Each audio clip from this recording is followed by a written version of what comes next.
नमस्कार पर्दा flush news को स्वागत करुछि मु सुप्रभा। कंधमाल जिला बालीगुड़ा निकटस्थ सीतापड़ी ग्रामर नेशनल हाईवे रोड साइड रे ओलटी पड़ी माल बोझई ट्रक। यह आज 18:10:20 रात्रि 3:30 समय रे होईछि बोली ग्रामवासी कहिसंती। ट्रक टी भुवनेश्वर रु रायगड़ा जाउथिबा बेले भारसाम्य हराइथिला। ना गाड़ीटीर कौनसी यांत्रिक त्रुटि ना ड्राइवर रो भूल यह जना पड़ी नाही। ड्राइवर और हेल्पर दुहे सुरक्षित भावे अछंती।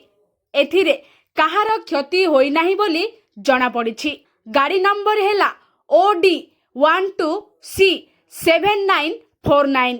पर्दा फ्लाश न्यूज।